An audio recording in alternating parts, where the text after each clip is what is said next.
Hello everyone. First question మనకి సిలాయిజ్ నుంచి question ఇచ్చారు. ఓకే, చాలా ఈజీ క్వశ్చన్స్ అండి. ఈ ఆర్ఆర్బిఎస్ఎస్సి ఎగ్జామ్స్లో సిలాయిజ్ నుంచి క్వశ్చన్స్ అంటే ఓన్లీ బేసిక్ స్టేట్మెంట్స్ మాత్రమే ఇస్తారు. వాటి నుంచి బేసిక్ కంక్లూజన్స్ మాత్రమే అడుగుతారు, రైట్? వీటి మీద కొద్దిగా కాన్సన్ట్రేట్ చేస్తే మనకి మార్క్స్ అనేవి చాలా ఈజీగా వస్తాయి. ఓకే, సో మనం ముందు స్టేట్మెంట్ చూద్దాం. స్టేట్మెంట్ 1లో సమ్ స్పూన్స్ ఆర్ గ్లాసెస్ అన్నారు. ఓకే, సో ఈ సర్కిల్ అనేది స్పూన్స్ అయితే ఇందులో సమ్ పార్ట్ అనేది గ్లాసెస్ అని చెప్తున్నారు. ఈ కామన్ పార్ట్ అనేది స్పూన్స్ అవుతుంది, యాజ్ వెల్ యాజ్ గ్లాసెస్ కూడా అవుతుంది, రైట్?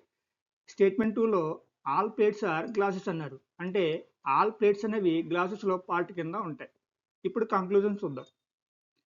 ఇక్కడ ఫస్ట్ కంక్లూజన్ అనేది సమ్ గ్లాసెస్ ఆర్ ప్లేట్స్ అని చెప్తున్నారు. మనకు ఆల్రెడీ ప్లేట్స్ అనేది గ్లాసెస్లో పార్ట్ కింద ఉంది. అంటే సమ్ గ్లాసెస్ ఆర్ ప్లేట్స్ అవుతుంది కాబట్టి conclusion 1 follows.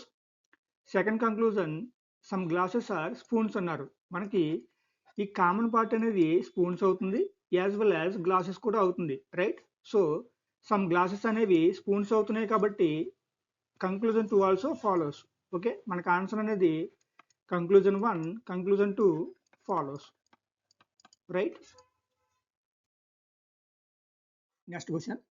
If addition means division, division means subtraction, subtraction means multiplication, multiplication means addition, then 10 plus 5 divided by 7 minus 4 into 30 equal to ఎంత అని అడుగుతున్నారు, రైట్? చాలా ఈజీ క్వశ్చన్ అండి. ముందు మనకి ఇచ్చిన నెంబర్స్ కనుక చూసుకుంటే 10, 5, 7, 4, 30, రైట్? ఇక్కడ ఎడిషన్ ఇచ్చారు. ఎడిషన్ అంటే డివిజన్ కాబట్టి డివైడెడ్ బై, ఇక్కడ డివిజన్ ఇచ్చారు. డివిజన్ అంటే సబ్ట్రాక్షన్ కాబట్టి ఇక్కడ మైనస్, దెన్ సబ్ట్రాక్షన్ ఇచ్చారు. సబ్ట్రాక్షన్ అంటే మల్టిప్లికేషన్, రైట్? ఇంటూ, ఇక్కడ మల్టిప్లికేషన్ ఇచ్చారు. మల్టిప్లికేషన్ అంటే ఎడిషన్, ప్లస్, రైట్? ముందు మనం బాడమస్ నుంచి ముందు డివిజన్ చేయాలి, తర్వాత మల్టిప్లికేషన్ చేయాలి. ముందు డివిజన్ చేస్తే 10/5 అంటే 2 వస్తుంది, 7 into 4 అంటే 28 వస్తుంది, ప్లస్ 30, మైనస్ 28 ప్లస్ 30 అంటే 2. సో 2 plus 2 అంటే 4, రైట్? మనకు కావాల్సిన ఆన్సర్ అనేది 4. Option 2 is the correct answer. Next question. మనకి డైరెక్షన్ నుంచి క్వశ్చన్ ఇచ్చారు. Mamata is walking towards north.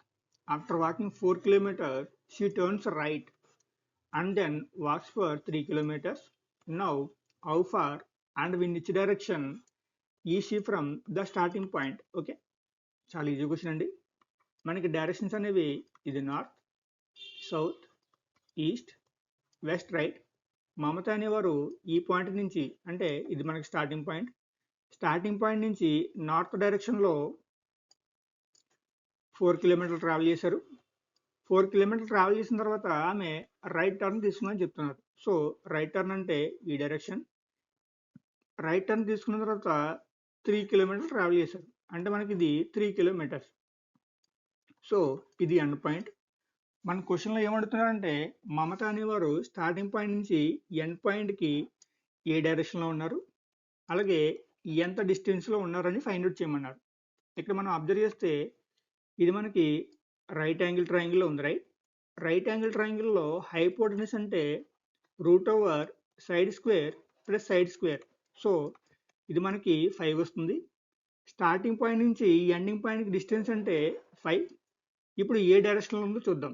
So ఇది మనకి నార్త్ డైరెక్షన్, ఇది ఈస్ట్ డైరెక్షన్. మనకు కావాల్సిన పాయింట్ అనేది నార్త్ ఈస్ట్ డైరెక్షన్లో ఉంది. సో మన ఆన్సర్ అనేది 5 kilometers north east. Option 4 is the correct answer. Next question. మనకి కోడింగ్ నుంచి క్వశ్చన్ ఇచ్చారు. If in a certain language tree is coded as ESFF, how is mango coded in that language? Okay, చాలా easy question. Tree అనేది ESFF కింద code చేస్తే మ్యాంగోని ఎలా code చేస్తారని అడుగుతున్నారు, రైట్? ఇక్కడ మనం అబ్జర్వ్ చేస్తే T20, U21, R18, S19, E5, F6, again E5, EF6. So 20 plus 1 అంటే 21, 18 ప్లస్ 1 అంటే 19, 5 ప్లస్ 1 అంటే 6, అగైన్ 5 ప్లస్ 1 అంటే 6, రైట్? సో ఇక్కడ లాజిక్ అనేది +1 ఇంక్రీజ్ అవుతుంది. సేమ్ లాజిక్ని మనం మ్యాంగోకి అప్లై చేస్తే M అంటే 13, A1, N14, G7, O15. 13 plus 1 అంటే 14 వస్తుంది. 1 ప్లస్ 1 అంటే 2, 14 ప్లస్ 1 అంటే 15, 7 ప్లస్ 1 అంటే 8, 15 ప్లస్ 1 అంటే 16, రైట్? సో మనకు కావాల్సిన కోడ్ అనేది NBOHP, right? Option 1 is the correct answer. Next question, మనకి లెటర్ సిరీస్ నుంచి క్వశ్చన్ ఇచ్చారు. మనకు ఒక సిరీస్ ఇచ్చారు. ఈ క్వశ్చన్ మార్క్లో వచ్చే లెటర్ని మనం ఐడెంటిఫై చేయాలి. ఓకే, మనకి ఇచ్చిన సిరీస్ అనేది UOI క్వశ్చన్ మార్క్ ఏ, రైట్? ఇక్కడ మనం అబ్జర్వ్ చేస్తే మనకి ఇచ్చిన లెటర్స్ అన్నీ కూడా ఓవెల్స్, రైట్? సో మనకు కావాల్సిన లెటర్ కూడా ఓవెల్ అయి ఉండాలి. ఆప్షన్ వెరిఫై చేస్తే ఆప్షన్ 1లో D ఉంది కాబట్టి ఇది కాన్సనెంట్, ఎలిమినేటెడ్. P అనేది కూడా కాన్సనెంట్ కాబట్టి ఎలిమినేటెడ్. ఆప్షన్ 4లో Q ఉంది, Q అనేది కాన్సనెంట్ కాబట్టి ఎలిమినేటెడ్. ఇక మిగిలింది ఒకటే ఆప్షన్ E. సో E అనేది ఓవెల్ కాబట్టి మనకు కావాల్సిన సిరీస్ అనేది UOIEA. ఓకే, సో ఆప్షన్ 3 అనేది కరెక్ట్ ఆన్సర్. నెక్స్ట్ క్వశ్చన్, మనకి నెంబర్ సిరీస్ నుంచి క్వశ్చన్ ఇచ్చారు. మనకు ఒక నెంబర్ సిరీస్ ఇచ్చారు. ఈ క్వశ్చన్ మార్క్లో వచ్చే నెంబర్ని మనం ఐడెంటిఫై చేయాలి, రైట్? ఇక్కడ సిరీస్ కనుక అబ్జర్వ్ చేస్తే 21, 55, 19, 50, 17, 45, రైట్?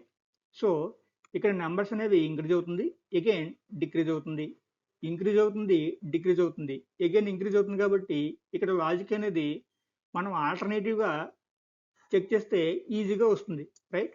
సో ఇక్కడ ఆల్టర్నేటివ్ నెంబర్స్ అంటే 21, 19, 17, అలాగే 55, 50, 45, రైట్? ఇక్కడ మనం అబ్జర్వ్ చేస్తే 55 మైనస్ 5 అంటే 50 వస్తుంది, 50 మైనస్ 5 అంటే 45 వస్తుంది. ఓకే, సో ఇప్పుడు మన స్మాలర్ నెంబర్ కనుక చూస్తే 21 మైనస్ 2 అంటే 19 వస్తుంది, 19 మైనస్ 2 అంటే 17 వస్తుంది, రైట్? సో మనకు కావాల్సిన నెంబర్ అనేది 17 మైనస్ 2 15, రైట్? సో ఆప్షన్ 2 అనేది కరెక్ట్ ఆన్సర్.